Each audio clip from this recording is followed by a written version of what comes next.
the way government implementing AI plus language component, and you being from Deloitte, and Deloitte is in kind of a torch bearer in implementing these projects, the key projects.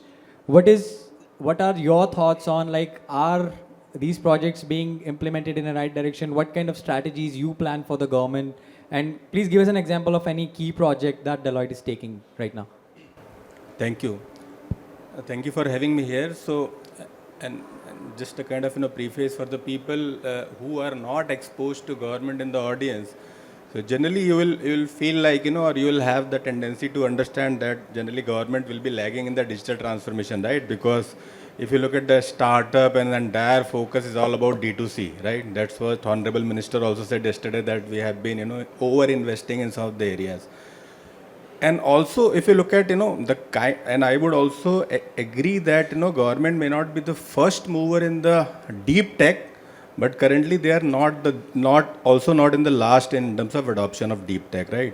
So some of the examples which you heard from our senior colleagues from MHA and Lok Sabha, right? So we have been fortunate to kind of involve in some of those projects.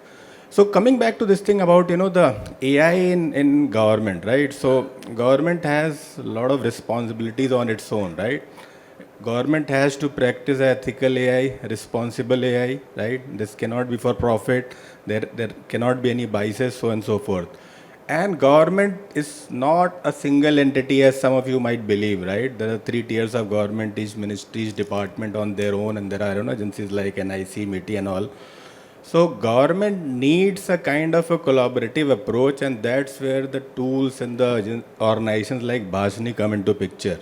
Because now imagine a situation that each and every police station, each and every state, let's say, they have a state police, right? Police is a state subject. Now if each state has to develop its own CCTNS, right? Or has to kind of develop its own version of Bhashini, or vice versa, like MHA is doing for them, and kind of centrally coordinating with Bhashini and ensuring that all the language training is happening across on the board, right? So that's the lesson number one in terms of how government would be looking to automate. There should not be silos of innovation. So more and more collaboration and consolidation in terms of how fast they can move and how better they can utilize the resources. Don't forget, right? It's a taxpayers' money, right? So they have to use it judiciously in terms of that.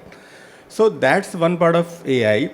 Now, AI will have hundreds of use cases, and AI has been in existence for 20, 30 years. So obviously, we are seeing sudden burst now, right, in terms of hype. Some might say overhyped, some might say underhyped, right, depending on the sector or person you wish to speak. I personally feel that in government is still perhaps underhyped, right? In commercial sector is more of a overhype, right? So government can do more, and they are on the right path to do that.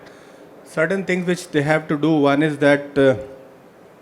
See, we have to learn to challenge technology or something, right? We cannot just accept like AI. So we need to understand, learn that AI is a new thing, a lot of hallucination, a lot of problems with regards to sometimes you don't know how the system will react, right? In the beginning of project, nobody knows how system will react and what are the parameters you are trying to improve. So government can be more open, they are, but in the journey in terms of understanding the both point of view, yours versus industry and technology, that all have limitations, and we have to be part of journey. AI projects are not like implementation of ERP, which have been more of a tried and tested technology. So there's a journey. We are all learning. So the clients are also learning. So I think we have to move on that journey. So that's how I think we can grow. And second part is like the adoption also can be piecemeal, can be big bang.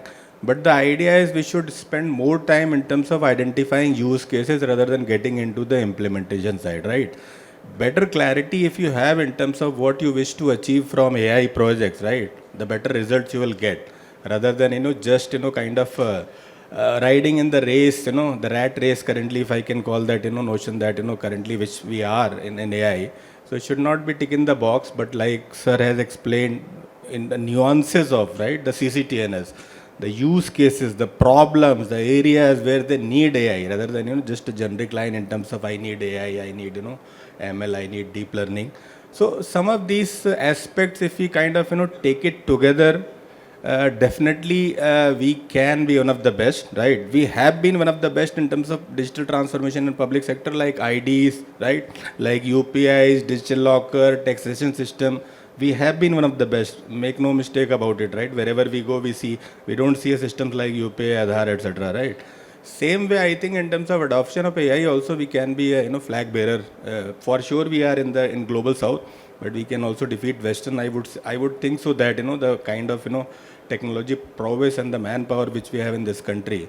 But the idea is to plan well, execute properly, don't change the track, and then I think we'll have a good results. Like sir mentioned, like ma'am mentioned, and there are many other projects also. For example, some ministries we are running project which are into the business of doling out billions of dollars, for poverty alleviation, direct benefit transfer, where we are implementing some of these solutions where we check each and every document, we check each and every image, we look at the image analytics, we try to reduce the leakages, we try to ensure that the right person gets the benefit.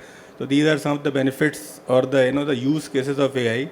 Currently also we are doing, but with the help of AI, I think we can do better, because the last point I wish to make that, generally in public sector, we are not looking at AI as a competition, right? That it is a competition to get rid of people. We are looking at AI as a more of a complement, right? It will complement the existing set of people, services, what they do, and they will do better. So that's the hope. Thank you.